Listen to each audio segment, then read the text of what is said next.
मैं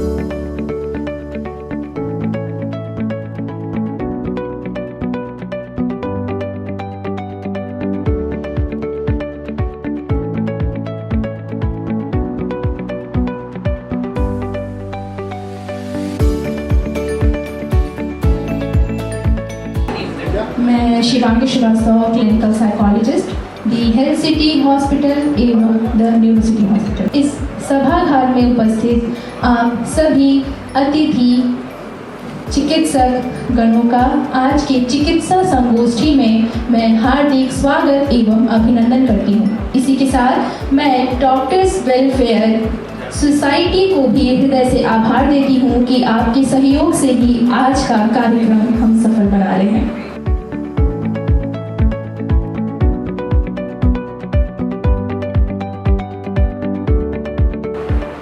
मैं आज के प्रथम स्पीकर डॉक्टर निशांत ओरी सर को मंच पर आमंत्रित करती हूँ।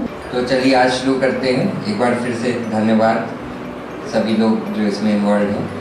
तो आज हमारा टॉपिक है कि aging, how to understand age, की एजिंग होता क्या है, क्या हम उससे अपेक्षाएं रख सकते हैं, और स्पेशली जैसे जैसे हम हमारी एज बढ़ती है, हमारे दिमाग में, हमारे माइंड में, हमारे बिहेवियर में किस तरीके के चेंजेस एक्सपेक्टेड हैं और किस तरीके के चेंजेस अनएक्सपेक्टेड हैं।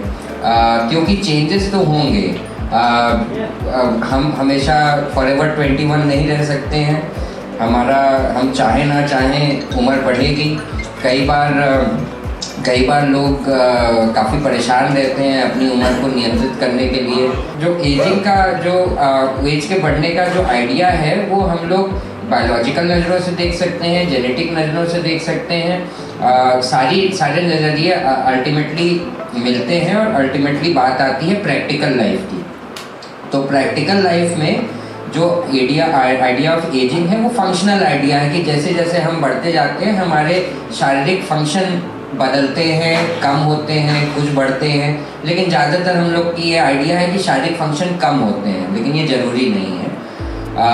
फिर दूसरी चीज़ होती है कि रिकवरी का रेट कम होता है। जैसे जैसे हम लोग और उम्र बढ़ती है, हम लोग की हीलिंग पावर कम हो जाती है, और ये बॉडी और माइंड दोनों पे अप्लाई करता है कि दिमाग का या शरीर का एक कोई फंक्शन लॉस होने पे दिमाग के दूसरे एरिया उस फंक्शन को पकड़ लेते हैं। लेकिन जैसे जैसे उम्र बढ़ती है, अब यही चीज़ अगर किसी का 70 साल की उम्र में हार्ट टूटे या हार्ट एम्प्यूटेट करना पड़े किसी वजह से, तब बायां हाथ उतने अच्छे से नहीं पकड़ पाएगा जितना एक यंग दिमाग में पकड़ पाएगा, क्योंकि एज के साथ न्यूरोप्लास्टिसिटी कम हो जाती है।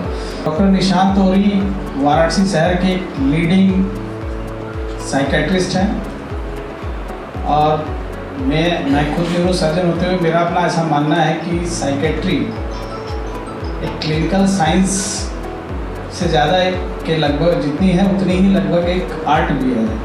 तो आपने एक आर्टिस्ट का प्रेजेंटेशन आज देखा है क्लिनिशियन के। सिंपल उसको मामूली सा ब्रेन का प्रेशर जो CSF होता है उसका अल्टर्ड हो जाता है समहाउ एजिंग प्रोसेस में। एक simple shunt surgery, programmable shunt surgery से सर्जिकली ये प्रॉब्लम क्योर हो जाती है। But still most of the dementia के पेशेंट मेडिकली मैनेज होते हैं। 2-3 कैटेगरीज ऐसी होती हैं जो सर्जिकली क्योर होते हैं। Thank you. हम लोग सारे डॉक्टर, जो डॉक्टर बना है वो बिना चेस्ट एक्सरे देखे अपनी प्रैक्टिस आगे नहीं बढ़ा सकता, एकदम क्लियर। और दूसरी चीज़ ये है कि चेस्ट एक्सरे एक ऐसा जांच है जो हर आदमी की आंखों के सामने कहीं न कहीं आता रहता है, और हम किसी न किसी एक सफ़ेदी के दाग पे आकर रुक जरूर जाते हैं कि अरे ये क्या है। तो बस कुछ एक्सरे उसी का प्रेजेंटेशन है, जिससे हमें कुछ पता चल जाएगा कि हम किस तरफ जा सकते हैं। तो पहला ये डिजीज़ेज़ हैं, ये बीमारियां हैं जिसके अंतर्गत हम लोग एक्सरेज को आज रीड करेंगे। और इसमें पहला निमोनिया है। ये निमोनिया मतलब ज़्यादातर निमोनियाज जो होते हैं इन्फेक्शन के बाद ही स्टार्ट होता है, और एक लंग्स के किसी एक पार्ट का कंसोलिडेशन होता है, और ये दाहिने तरफ का राइट साइड का मिडिल लोब और लोअर लोब का निमोनाइटिस है, निमोनिया है। और ये जो है पेशेंट को जनरली पेशेंट फीवर, बुखार, खांसी, बलगम ये सब लेके प्रेजेंट करता है और एक्सरे में हम लोगों को कई दिखते हैं। हालांकि हर एक्सरे का जो इस तरीके का कंसिडरेशन है निमोनिया, उसका एक्यूट प्रेजेंटेशन होता है। 3-4-5 दिन के अंदर का फीवर है, कभी कभी सांस फूलेगा और इसको स्पुटम आता है, हाई ग्रेड फीवर होता है, पेशेंट के एक्सरे में कुछ ऐसे आते हैं। लेकिन निमोनिया में भी अलग अलग जोन का अलग अलग निमोनिया, ये एक जोन का है। ये एक इन्फेक्शन है स्टेफिलोकोकस निमोनिया, जिसमें वो कैविटी बना लेती है। ये कैविटी है एक गड्ढा टाइप का, जिसकी वजह से वो पेशेंट में निमोनिया हुआ और वहाँ उस पार्ट में नेक्रोसिस हो गई। वो पेशेंट वो पार्ट नेक्रोज हो जाता है, उसकी वजह से वहाँ पे कैविटी बन जाती है, गड्ढा बन जाता है। तो ये स्टेफिलोकोकस निमोनिया है। एक मैं आपको एक ओवरव्यू दे देता हूँ स्पाइनल ट्यूमर के बारे में, ताकि इसको समझने में जब इंट्रो वीडियो में आप देखेंगे तो आइडिया लगेगा कि किस लेवल पे हम ऑपरेट कर रहे हैं। इंट्रोडक्शन के लिए एक स्पाइनल ट्यूमर को मान सकते हैं कि हमारी जो स्पाइनल कॉर्ड है वो इस स्पाइनल ट्यूमर को ब्रॉडली क्लासीफाई करें तो ये कंपार्टमेंट वाइज क्लासीफाई होता है।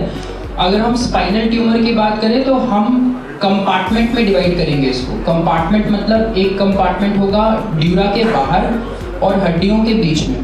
हड्डी और ड्यूरा के बीच का जो कंपार्टमेंट है वो एक्स्ट्रा ड्यूरल कंपार्टमेंट के नाम होगा। ड्यूरा के अंदर हम कहीं भी जाएंगे तो हम उसे बोलेंगे ट्यूमर इंट्रा ड्यूरल है, मतलब ड्यूरल शीथ के अंदर का ट्यूमर है। यहाँ पे अगेन दो क्लासिफाइड हो जाते हैं ट्यूमर। एक, अगर आप इंट्रा ड्यूरल की बात करेंगे तो आपको ध्यान रखना है कि ड्यूरा के अंदर ही स्पाइनल कॉर्ड रन करती है। तो इंट्राड्यूरल के बाद भी ऐसा हो सकता है कि ट्यूमर आपका इंट्राड्यूरल हो लेकिन एक्स्ट्रा मेडुलरी हो, मतलब स्पाइनल कॉर्ड का जो सब्सटेंस है उससे अलग हो, स्पाइनल कॉर्ड को जस्ट कंप्रेस कर रहा हो लेकिन स्पाइनल कॉर्ड सब्सटेंस से ट्यूमर ना निकल रहा हो। जनरली मानसिक रोग को लोग एसोसिएट करते हैं पागलपन से। मैं एक और बात कहना चाहूँगी, ये पागलपन बिल्कुल नहीं है, बल्कि एक ऐसी अवस्था है जिसमें व्यक्ति अपनी छोटी मोटी समस्याओं का समाधान नहीं कर पाता है और उसके बारे में 24 घंटे 72 घंटे और उससे ज़्यादा 1 हफ्ते 2 हफ्ते उसी सोच में रहता है और वो प्री ऑक्यूपाइड हो जाता है, जिसके कारण उसको अलग अलग तरीके के लक्षण दिखने लग जाते हैं। आप कहोगे अरे बढ़िया पैसा, उसका क्या टेंशन है, ज़्यादातर पैसे वालों को हो रहा है। इसमें ना धर्म, ना जाति, ना संप्रदाय, ना वर्ग, न किसके पास में क्या है और क्या नहीं है, ये सबको हो रही है और ये सबको होता आया है, पौराणिक समय से होता आ रहा है। कोई व्यक्ति अपनी क्षमताओं का ज्ञान नहीं कर पा रहा है तो उसको आप नहीं गाइड कर सकते, क्योंकि जो कॉमन मैन है उसकी वही लैंग्वेज होती है।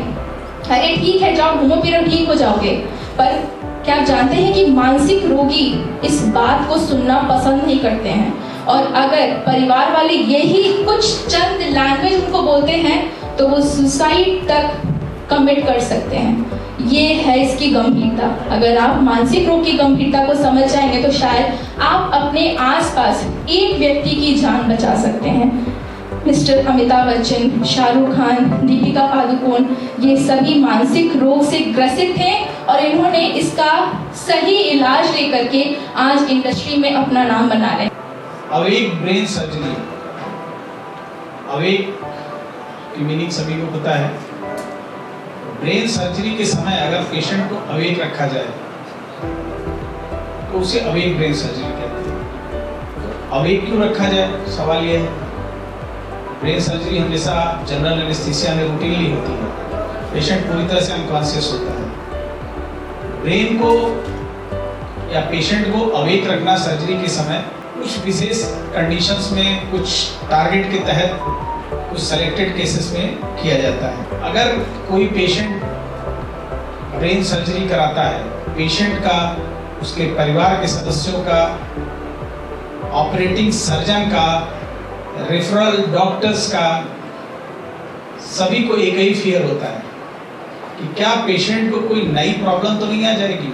ब्रेन ट्यूमर ऑपरेट कराने जा रहे हैं, अभी आपको केवल सर में दर्द हो रहा है, MRI या CT स्कैन में जांच से पता चला कि आपको ब्रेन ट्यूमर है, तो सबसे बड़ा फियर क्या है पेशेंट के लिए या सभी के लिए उससे जुड़े, कि पेशेंट को कोई नई समस्या ना आ जाए, पेशेंट की बोलने की क्षमता ना चली जाए, पेशेंट की विजन ना प्रभावित हो जाए, पेशेंट के हाथों पैरों की ताकत ना चली जाए।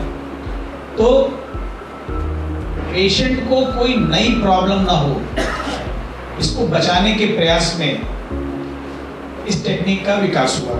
इसी सेमिनार में आए हुए हम सभी डॉक्टर्स बंधुओं का स्वागत करते हैं। बहुत ही स्वास्थ्यवर्धक यह CME रहा है और इसके लिए हम न्यूरोसिटी परिवार को बहुत बहुत से धन्यवाद देते हैं। धन्यवाद।